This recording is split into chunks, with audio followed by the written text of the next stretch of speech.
अस्सलाम वालेकुम। Cap 7 lecture 70 आज के लेक्चर का आगाज करते हैं। इससे पहले हमने इस चैप्टर में वाइंडिंग अप के कंसेप्ट्स पढ़े। सबसे पहले हमने स्टडी किया मोड्स ऑफ वाइंडिंग अप कितने हैं। हमें पता चला 3 तरह के वाइंडिंग अप के मोड्स हैं, voluntary, subject to supervision of court और बाय कोर्ट।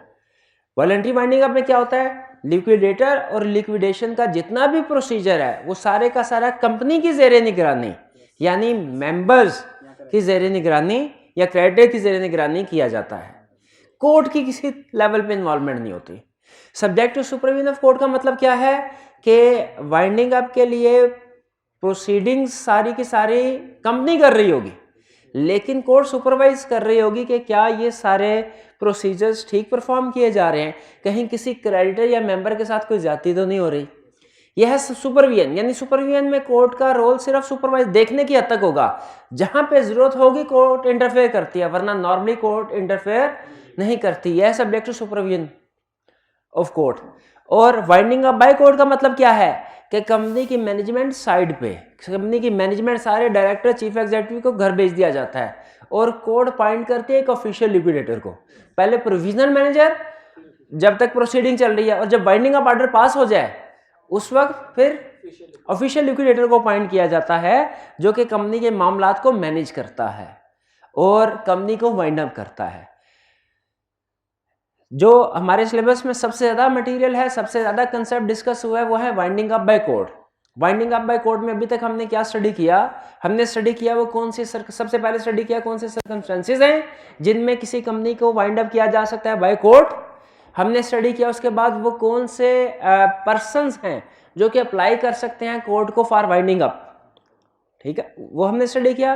फिर इसके बाद सबसे अहम चीज हमने स्टडी किया कि ऑफिशियल लिक्विडेटर की अपॉइंटमेंट किस तरीके से होगी, अपॉइंटमेंट कौन करेगा, अपॉइंटमेंट किस लिस्ट में मौजूद प्रोफेशनल्स की अपॉइंटमेंट की जाएगी, और उसके कैजुअल वैकेंसी के बारे में हमने स्टडी किया। तो अभी तक हम अपने चैप्टर के जिस हिस्से में हैं उसमें हमने ऑफिशियल लिक्विडेटर की अपॉइंटमेंट को कवर कर लिया, यानी ऑफिशियल लिक्विडेटर की अपॉइंटमेंट हो गई। अब इस ऑफिशियल लिक्विडेटर का काम क्या है, आज के लेक्चर में हम ये स्टडी करेंगे ऑफिशियल लिक्विडेटर का असल में काम क्या है। इससे पहले हमने उसके अपॉइंटमेंट के रूल पढ़ लिए। लास्ट लेक्चर में हमने क्या स्टडी किया था, ऑफिशियल लिक्विडेटर की अपॉइंटमेंट के रूल, उसका क्राइटेरिया, उसकी अपॉइंटमेंट, कैजुअल वैकेंसी वगैरह वगैरह। क्या ऑफिशियल लिक्विडेटर एक दफा अपॉइंट हो जाए रिजाइन कर सकता है? रिजाइन नहीं कर सकता एक्सेप्ट इन पर्सनल डिसेबिलिटी के केस में। और अगर वो रिजाइन करता है पर्सनल डिसेबिलिटी के केस में तो जब तक कैजुअल वैकेंसी फिल नहीं होती वो कंटिन्यू करेगा। बहरहाल आज के लेक्चर में हम क्या स्टडी करने लगे हैं, ऑफिशियल लिक्विडेटर की अपॉइंटमेंट हो गई, अब आगे क्या करना है उसने। ऑफिशियल लिक्विडेटर की अपॉइंटमेंट हो गई, अब आगे क्या करना है, 2 काम उसने करना है, याद रखिएगा। ऑफिशियल लिक्विडेटर ने कितने काम करने हैं? 2 काम करने हैं।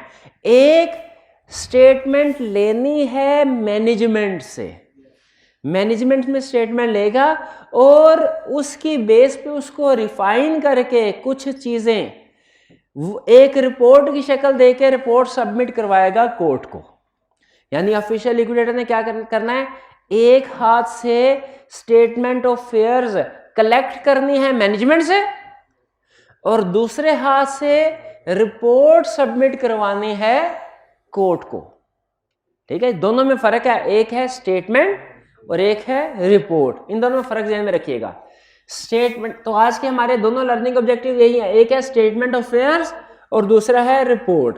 नोट कीजिए, लिखा है statement of affairs to official liquidator और फिर लिखा है report by official liquidator. To official liquidator का मतलब क्या है कि ये स्टेटमेंट ऑफिशियल लिक्विडेटर को सबमिट करवाई जा रही है, और बाय ऑफिशियल लिक्विडेटर का मतलब क्या है कि ये रिपोर्ट ऑफिशियल लिक्विडेटर सबमिट करवा रहा है। अच्छा, अब इसमें सबसे पहले तो ये चीज ध्यान में रखिए कि दोनों के कंटेंट्स जब हम स्टडी करेंगे ना कि स्टेटमेंट ऑफ अफेयर्स के कंटेंट्स क्या हैं और जो लिक्विडेटर को ऑफिशियल लिक्विडेटर को सबमिट करवाई जा रही है, और रिपोर्ट के कंटेंट्स क्या है जो ऑफिशियल लिक्विडेटर आगे कोर्ट को सबमिट करवा रहा है, तो आपको पता चलेगा कि दोनों के कंटेंट्स तकरीबन एक जैसे हैं।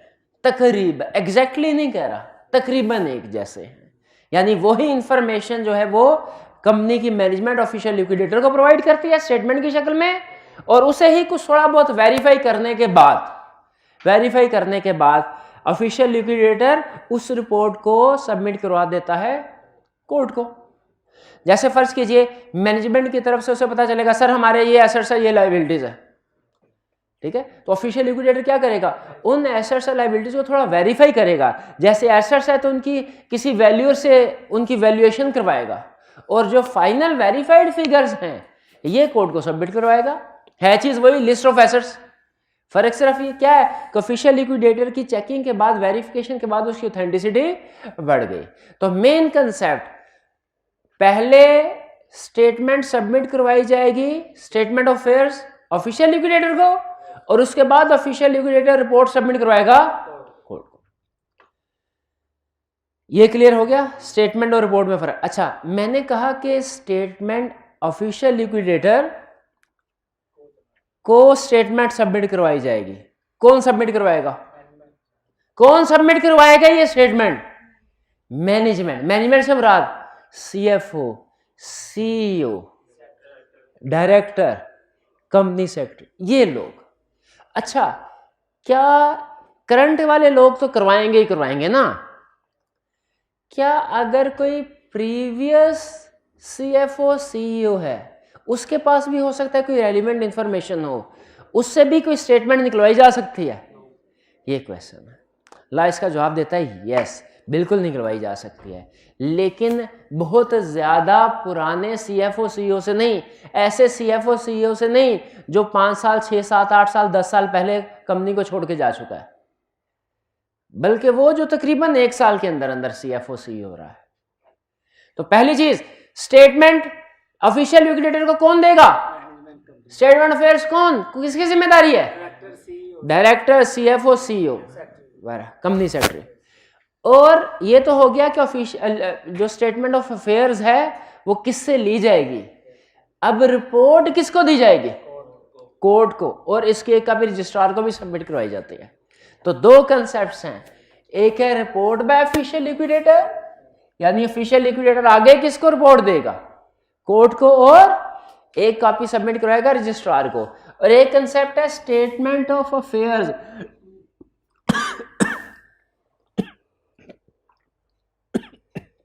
Statement of affairs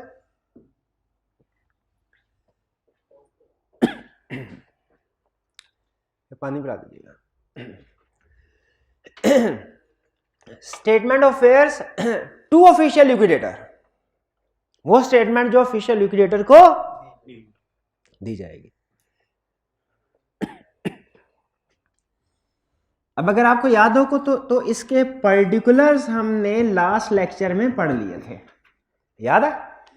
particular last lecture में पढ़े थे, भूल गए होंगे। ऐसा कीजिए, आपको 3 मिनट दे रहा हूं, आपने इन पर्टिकुलर्स को पढ़ना है, और इसमें कोई भी एक एग्जांपल ऐसी हो जो आपको समझना है तो आप पूछ लीजिएगा। ये है हमारे पेज 194 पे, लर्निंग ऑब्जेक्टिव 6 पेज 194। इस पे वो बता रहा है कि जो statement of affairs official liquidator को सबमिट करवाई जाएगी उसमें क्या क्या इंफॉर्मेशन इंक्लूड होगी। इसको पढ़ लीजिए, फिर इसमें से क्वेश्चन मैं आपसे पूछूंगा। अभी पॉज कीजिएगा जी।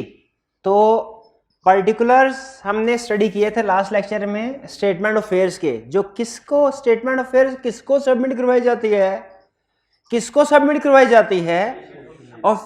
ऑफिशियल लिक्विडेटर को। कौन सबमिट करवाता है? Chief executive, CFO, company secretary वगैरह, डायरेक्टर वगैरह।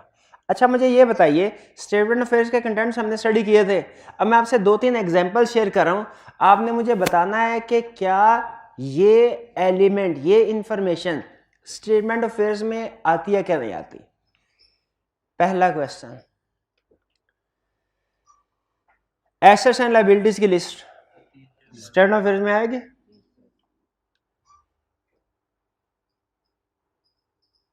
क्रेडिटर्स की लिस्ट, सिक्योर्ड डेट कितना है, अनसिक्योर्ड डेट कितना है, ये लिस्ट आती है? अच्छा, शेयर कैपिटल की इंफॉर्मेशन, शेयर कैपिटल की इंफॉर्मेशन नहीं है। स्टेटमेंट फेयर्स में शेयर कैपिटल के बारे में इंफॉर्मेशन नहीं आएगी। अच्छा, कंपनी के मेंबर्स कौन कौन से है कंट्रीब्यूटरी, ये इंफॉर्मेशन भी नहीं आएगी। कंपनी के मेजर कॉन्ट्रैक्ट्स कौन से चल रहे हैं, मेजर कॉन्ट्रैक्ट्स कौन से चल रहे हैं, मेजर कॉन्ट्रैक्ट, ये भी नहीं आएंगे। अच्छा, लीगल केसेस कंपनी के अगेंस्ट जो पेंडिंग है, ये आएंगे, बिल्कुल ठीक है। तो इसका मतलब हुआ कि हमें पता है कि स्टेटमेंट फेज में कौन कौन सी इंफॉर्मेशन इंक्लूड की जाएगी, ठीक है। अच्छा, ये सारी इंफॉर्मेशन जब आगे ऑफिशियल लिक्विडेटर रिपोर्ट बना के कोर्ट को सबमिट करवाएगा, उसमें ये इंफॉर्मेशन तो होगी, लेकिन में भी कुछ एडिशनल इंफॉर्मेशन भी हो, ठीक है। जैसे शेयर कैपिटल की बात मैंने की, जैसे ऑनगोइंग प्रोजेक्ट्स की बात की, जैसे मैंने कंट्रीब्यूटरीज की बात की कि मेंबर्स या कंट्रीब्यूटरी कौन होंगे, ये इंफॉर्मेशन स्टेटमेंट ऑफ फेयर्स में नहीं आते, लेकिन जो रिपोर्ट ऑफिशियल लिक्विडेटर सबमिट करवाता है आगे कोर्ट को, उसमें ये इंफॉर्मेशन आएगी। चलिए, अब हम स्टेटमेंट फेयर्स के हवाले से बाकी के कंसेप्ट स्टडी करते हैं पर्टिकुलर्स के अलावा। पहला concept, who shell submit statement, statement fair कौन सबमिट करवाएगा, चीफ एग्जीक्यूटिव, सीएफओ, डायरेक्टर्स और कंपनी सेक्रेटरी, ये सबमिट करवाएंगे। 4 लोग, नाम याद रखिएगा, एग्जाम में पूछ सकता है कौन सबमिट करवाएगा, director, CFO, CEO, company secretary. Next concept, कब सबमिट करवाएंगे, कब सबमिट करवाएंगे अगर, अच्छा इसमें कंसेप्ट हमने स्टडी किया था रेलिवेंट डेट। रेलिवेंट डेट आपको पता क्या है, कहता है within 15 days from relevant date. Relevant date क्या है, रेलिवेंट डेट क्या है, डेट ऑफ फाइंडिंग अप नहीं, डेट ऑफ फाइंडिंग अप नहीं है, ये डिपेंड करता है प्रोविजनल मैनेजर को अपॉइंट किया गया कि नहीं किया गया, ठीक है। बाज़ औक़ात कोर्ट के पास जब एप्लीकेशन आती है ना, कोर्ट कहती है हाँ ये कंपनी की मैनेजमेंट तो फ्रॉड में इन्वॉल्व है, ये तो कोई बुक्स ऑफ अकाउंट्स रिकॉर्ड वगैरह मेंटेन नहीं कर रहे, ये कोई 2 नंबरी कर रही है। अच्छा, कंपनी को वाइंड अप करना है कि नहीं करना, ये फैसला तो हम बाद में करेंगे, क्योंकि मैनेजमेंट फारिग है और खतरा है कि ये मजीद नुकसान पहुंचा सकती है कंपनी को, तो वाइंडिंग अप का फैसला बाद में होगा। अभी आर्जी तौर पे प्रोविजनली एक पर्सन को हम अपॉइंट कर रहे हैं जो मैनेजमेंट की जगह पे कंपनी को मैनेज करेगा, वो है प्रोविजनल मैनेजर। अगर तो कोर्ट ने प्रोविजनल मैनेजर को अपॉइंट किया हो, तो जिस दिन प्रोविजनल मैनेजर अपॉइंट हुआ वो है हमारी रेलिवेंट डेट। और अगर प्रोविजनल मैनेजर की अपॉइंटमेंट नहीं हुई, जैसे कंपनी ने कहा चलो एप्लीकेशन आई है, मैनेजमेंट ठीक काम कर रही है, हम जरा हालात का जायजा लेके फैसला करेंगे वाइंडिंग अप करनी चाहिए कि नहीं। अगर प्रोविजनल मैनेजर को अपॉइंट नहीं किया गया तो date of winding up order ये हमारी होगी रेलिवेंट डेट। तो relevant statement of affairs management ने कब जमा करवानी है, प्रोविजनल मैनेजर ऑफिशियल लिक्विडेटर को कब जमा करवानी है, within 15 days from relevant date.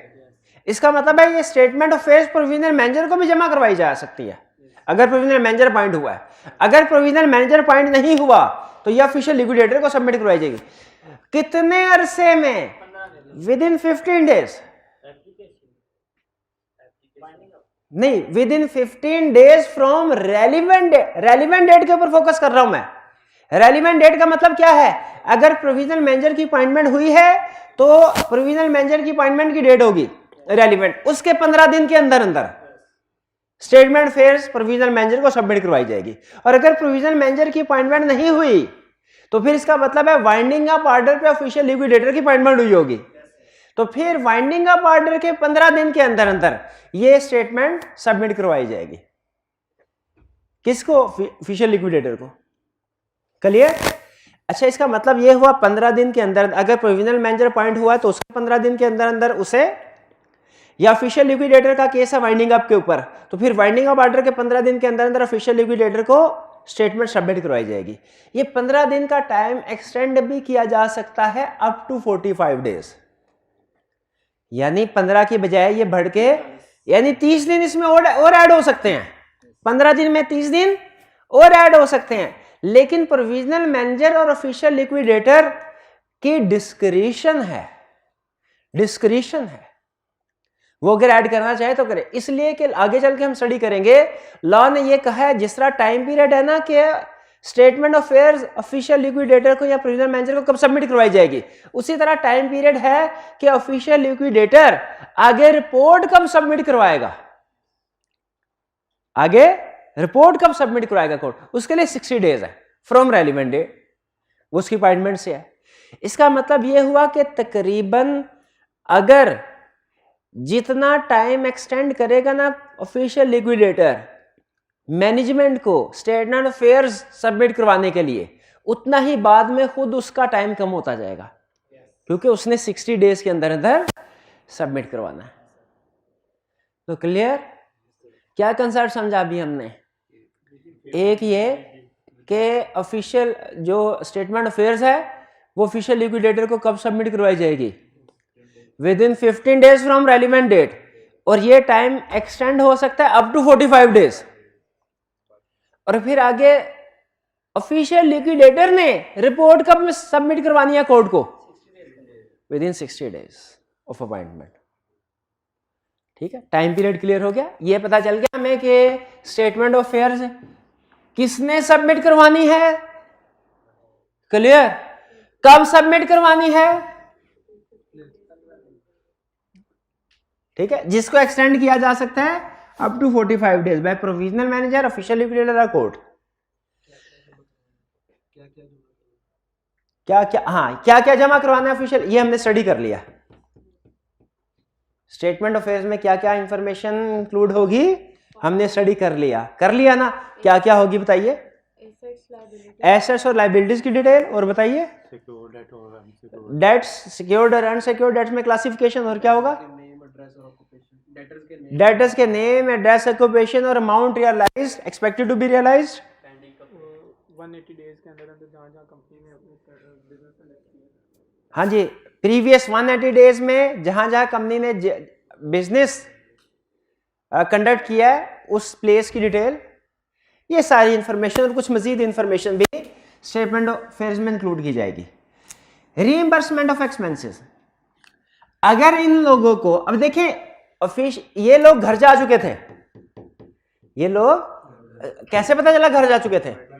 Winding of order pass हुआ, जब ऑफिशियल लिक्विडेटर अपॉइंट हुआ, घर जा, इनको घर से बुलाया और इन्हें कहा कि आके ये काम करो, ये स्टेटमेंट बनाओ, तो क्या ये कुछ अपने पैसे मांगेंगे कहीं, सर आने जाने का किराया कुछ है, कुछ हमारा टीए कुछ अलाउंस वगैरह तो दीजिए? क्या ऑफिशियल लिक्विडेटर या प्रोविजनल मैनेजर इस स्टेटमेंट को बनाने के एवज इनको कंपनसेट कर सकता है, इन लोगों के जो एक्सपेंसेस हुए उनको रीइंबर्स कर सकता है? लॉ ने कहा यस। ठीक है, प्रोविजनल मैनेजर या ऑफिशियल लिक्विडेटर इन पर्संस को जो से स्टेटमेंट दे रहे हैं, स्टेटमेंट ऑफ अफेयर्स सबमिट करवा रहे हैं, इनके एक्सपेंसेस रीइंबर्स करवा सकता है। हाँ, ये जाहिर है कंपनी अपनी जेब से थोड़ी देगा, वो कंपनी के ही एसेट्स में से देगा। कंपनी के पास कोई ना कोई कैश पड़ा होगा ना, बैंक में पैसे पड़े होंगे। ठीक है, ये तो स्टेटमेंट ऑफ अफेयर्स देखे, स्टेटमेंट ऑफ अफेयर्स में कैश और बैंक बैलेंस आता है कि नहीं आता? बिल्कुल आता है, कैश एंड बैंक बैलेंस, और ये उस रिपोर्ट में भी आता है जो ऑफिशियल लिक्विडेटर ने कोर्ट को सबमिट करवाने हैं। ठीक है, cash and bank balance common है स्टेटमेंट ऑफ अफेयर्स में भी और रिपोर्ट में भी। ये दोनों कंसेप्ट मिला के इसलिए पढ़ा रहा हूं ताकि आपको फर्क रहे। इकट्ठे जब असल में जब दो चीजें मिलती जुलती होती है ना, उनको कंपैरिजन फॉर्म में पढ़ाना बेहतर होता है ताकि दोनों में डिफरेंस क्लियर रहे। दोनों को आज इकट्ठे पढ़ाने का मकसद ये नहीं है कि दोनों को आप मिक्स कर दें और कंफ्यूज हो जाएं, बल्कि मकसद क्या है कि इन कंपैरिजन आपको दोनों में फर्क रहे। जैसे अभी मैंने आपको फर्क बता दिया, बहुत सी चीजें कॉमन है, जो स्टेटमेंट ऑफ अफेयर्स हैं वही रिपोर्ट में भी है, लेकिन कुछ चीजें डिफरेंट भी हैं। जैसे वो कौन सी इंफॉर्मेशन है जो कि रिपोर्ट में है, जो रिपोर्ट रजिस्ट्रार सबमिट करवा, सॉरी ऑफिशियल लिक्विडेटर सबमिट करवाएगा कोर्ट को, उसमें है, लेकिन वो स्टेटमेंट ऑफ अफेयर्स में नहीं है।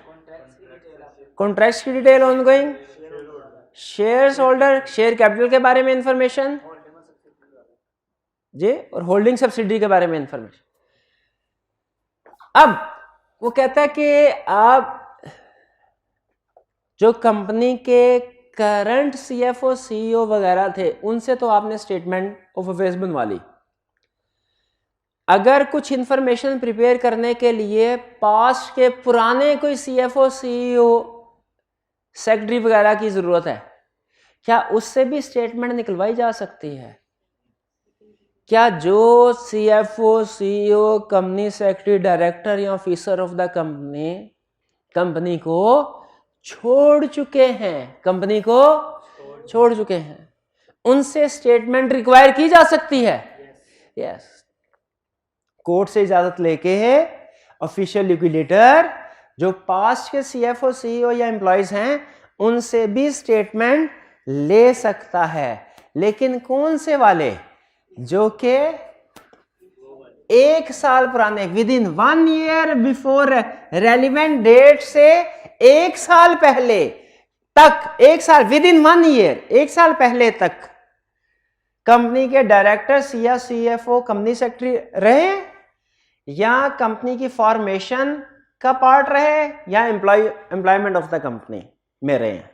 यानी ऐसे लोग जो कंपनी, इन शॉर्ट हर वो पर्सन जिसका कंपनी से कोई ताल्लुक रहा है, किस अरसे में?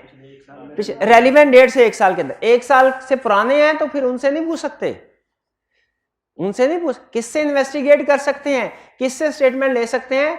जो रेलिवेंट डेट से पहले 1 साल के अंदर कंपनी के डायरेक्टर, ऑफिसर, CFO, सेक्रेटरी रहे हों, या कंपनी के एम्प्लॉय रहे हों, या किसी भी तरीके से कंपनी की फॉर्मेशन, प्रमोशन, मैनेजमेंट में हिस्सादार रहे हों, उसका पार्ट हिस्सा रहे हो, तो ऐसे लोगों से भी स्टेटमेंट निकलवाई जा सकती है।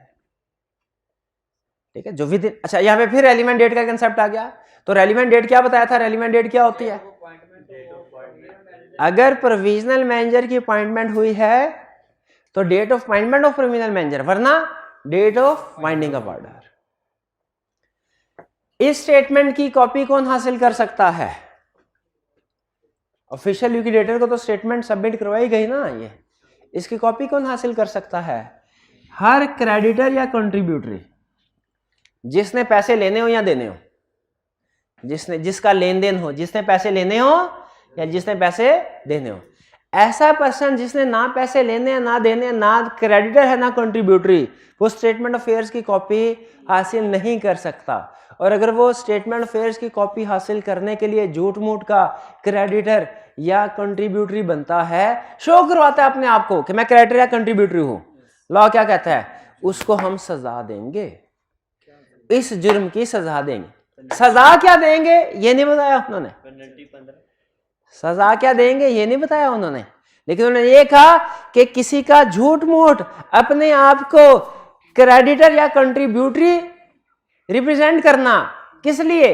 इसलिए कि वो स्टेटमेंट ऑफ अफेयर्स को इंस्पेक्ट कर सके या उसकी कॉपी हासिल कर सके। ये ऑफेंस है, ये जुर्म है, जिसकी ताज़ीरात पाकिस्तान के मुताबिक जो भी सजा है वो मिलेगी। क्लियर जी? हाँ, क्रेडिटर कंट्रीब्यूटरी के अलावा किसी को नहीं लेना चाहिए, बिल्कुल किसी को, क्योंकि उसका काम है जी। सर मतलब ये जो पेनल्टी इंपोज होगी जिन पर्सन पे, वो क्यों लेना चाहेंगे? वो क्यों लेना चाहेंगे? वो हो सकता है कि किस लिए लेना चाहते होंगे, इसके बारे में लाने ने बताया। उससे सिर्फ ये कहा है कि इनके अलावा कोई और बंदा स्टेटमेंट ऑफ अफेयर्स की कॉपी हासिल नहीं कर सकता। हाँ, हो सकता है वो चोर हो, वो डाकू, हाँ ये बताया ना, ये बात मेरे जहन में कभी नहीं आ सकती थी जब भाई ने, हाँ जो इनके जहन में आई है। हो सकता है वो चोर डाकू हो, उसने देखना हो कंपनी के पास कितना कैश पड़ा, उनमें कैश इन हैंड की डिटेल होगी ना, उसमें एसेट्स की डिटेल होगी सारा, तो जोरी में कितने पैसे पड़े हैं, तो इसलिए वो कहे कि मैं मेंबर हूं, मुझे लिस्ट तो दिखाओ। तो उसे नहीं, मैंने कोई एग्जांपल नहीं दी थी, ये इसने एग्जांपल दिया।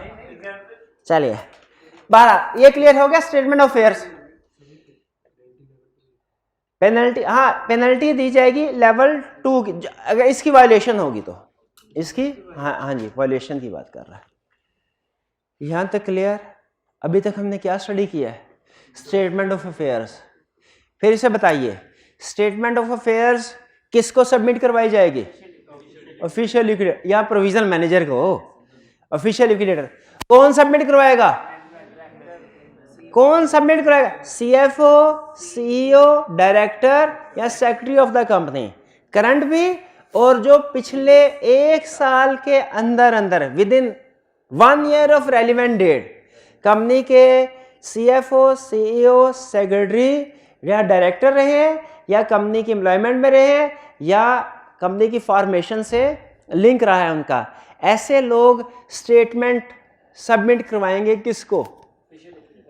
Official liquidate. कब करवाएंगे? Within 15 days from relevant date. Relevant date किसे कहते हैं? अगर प्रोविजनल मैनेजर की अपॉइंटमेंट हुई है तो date of appointment of provisional manager, अगर प्रोविजनल मैनेजर की अपॉइंटमेंट नहीं हुई तो date of binding of order. इस ऑफिशियल स्टेटमेंट ऑफ अफेयर्स में क्या क्या इंफॉर्मेशन होगी?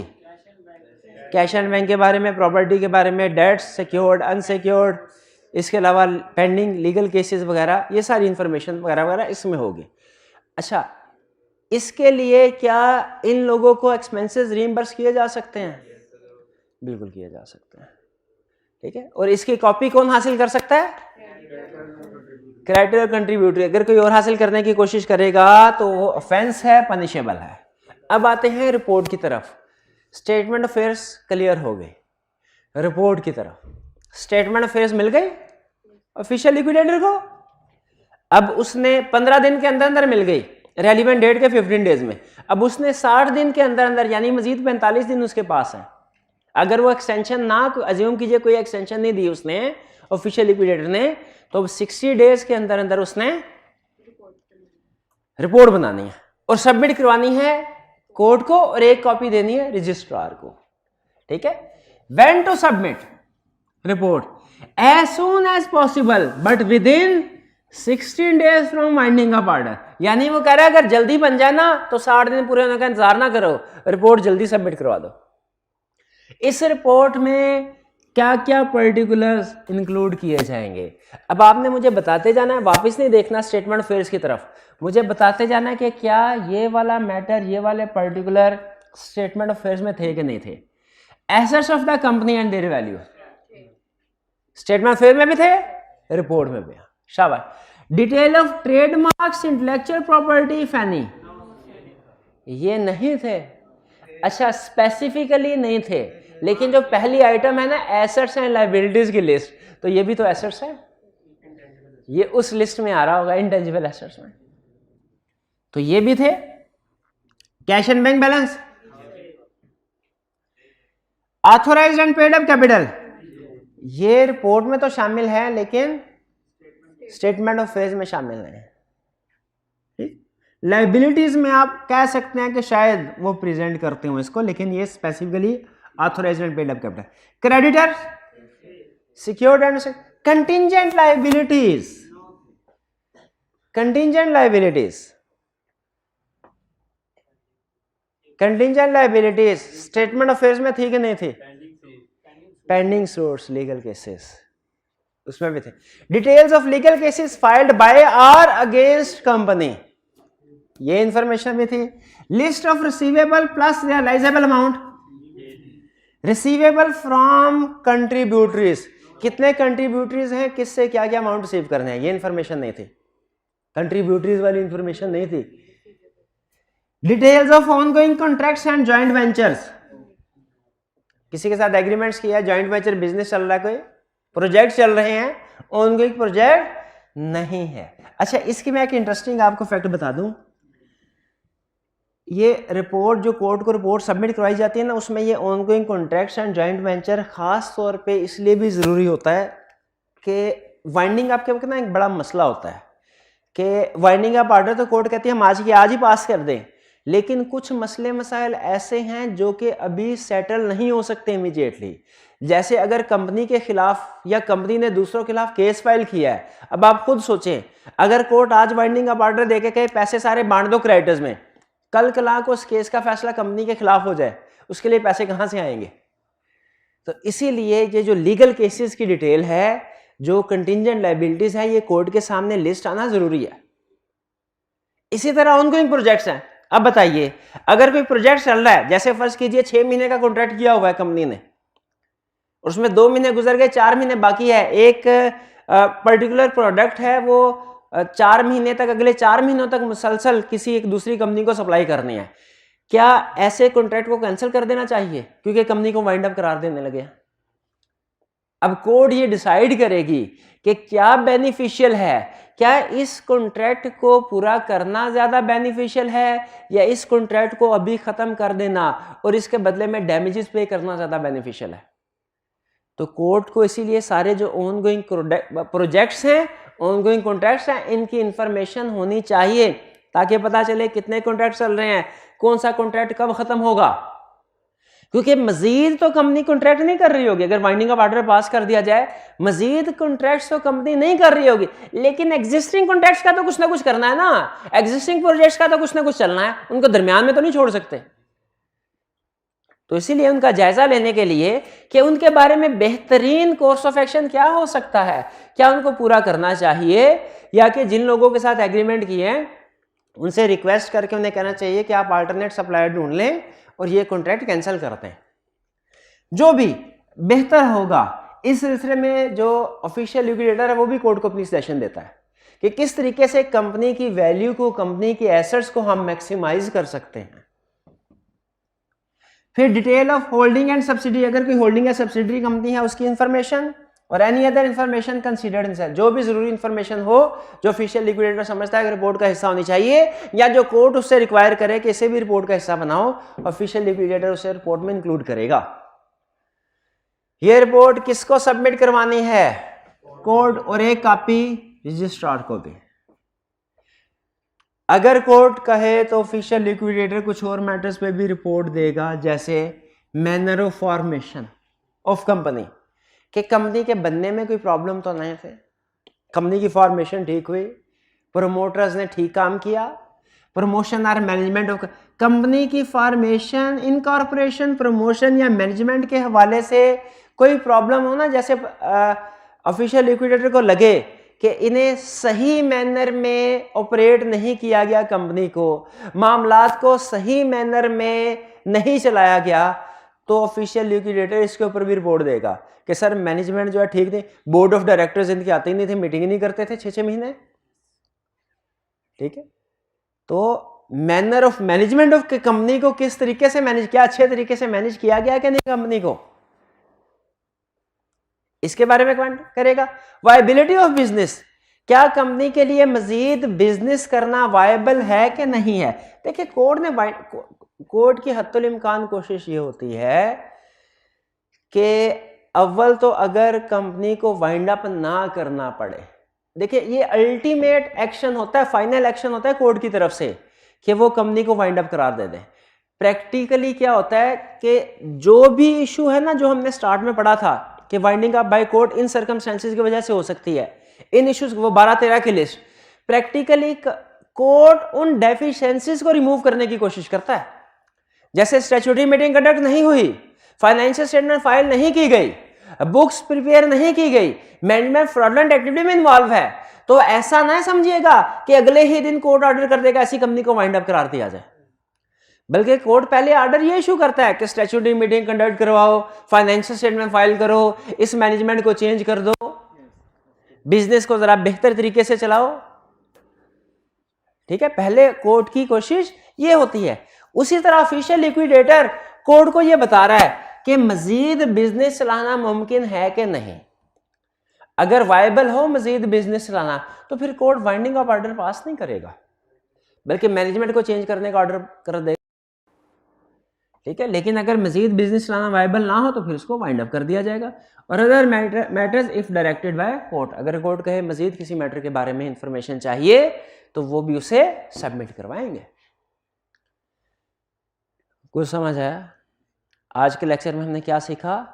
हमने 2 डॉक्यूमेंट्स के बारे में पढ़ा। वाइंडिंग अप के वक्त में 2 डॉक्यूमेंट्स जो सबसे ज्यादा अहम है वो कौन सी हैं? एक स्टेटमेंट ऑफ अफेयर्स और दूसरा report to court. Statement of affairs कौन सबमिट करवाता है, किसको करवाता है? ऑफिशियल लिक्विडेटर को करवाई जाती है। स्टेटमेंट ऑफ अफेयर्स कौन करवाता है? डायरेक्टर, सीएफओ, सीईओ वगैरह। कितने अरसे में? Within 15 days from relevant date. और इसके बाद ऑफिशियल लिक्विडेटर ने कब कोर्ट को सबमिट करवानी है? Within 60 days from winding up order, और ये 15 डेज की एक्सटेंशन हो सकती है, अप टू 45 डेज हो सकती है। क्लियर? फिर इसके बाद उसमें मैटर्स हैं, उम्मीद है कि वो आपको समझ आ गए। कोई प्रॉब्लम तो नहीं है? कोई क्वेश्चन है तो पूछिए।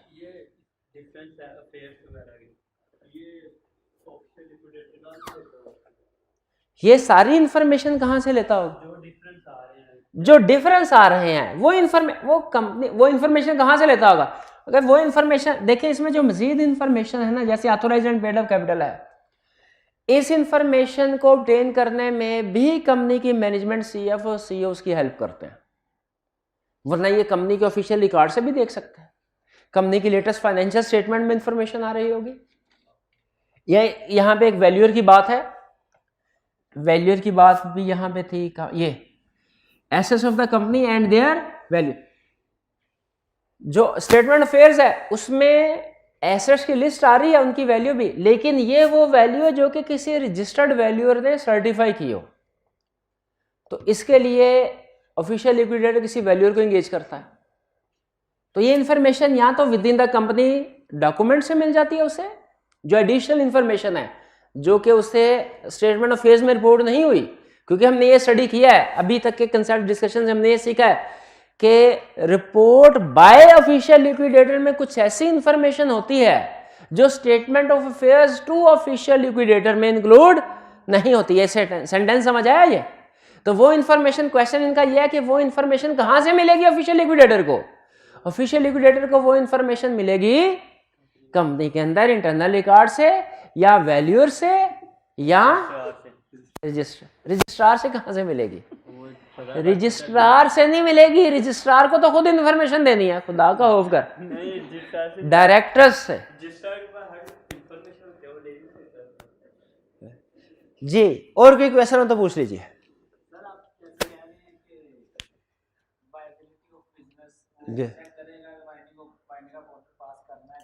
वायबिलिटी ऑफ बिजनेस में ऑफिशियल लिक्विडेटर अपना पॉइंट ऑफ व्यू बताता है, आया क्या बिजनेस को कंटिन्यू करना ज्यादा बेनिफिशियल है कि इसी वक्त बिजनेस को वाइंड अप कर देना ज्यादा बेनिफिशियल है। अगर उसको लगे कि कोई ऐसा कॉन्ट्रैक्ट है जो भी पेंडिंग है लेकिन कंपनी के लिए बहुत ज्यादा प्रॉफिटेबल है, तो ऑफिशियल लिक्विडेटर कोर्ट को रिकमेंड करेगा कि सर अभी इस कंपनी को बंद ना किया जाए, बल्कि ये जो 3-4 कॉन्ट्रैक्ट्स हैं इनको कंप्लीट होने दिया जाए, उसके बाद वाइंडिंग अप, क्योंकि इससे कंपनी की वेल्थ बढ़ेगी। प्रॉफिटेबल कॉन्ट्रैक्ट है, कंपनी की वेल्थ बढ़ेगी, इससे क्रेडिटर्स को पेमेंट करने में आसानी होगी।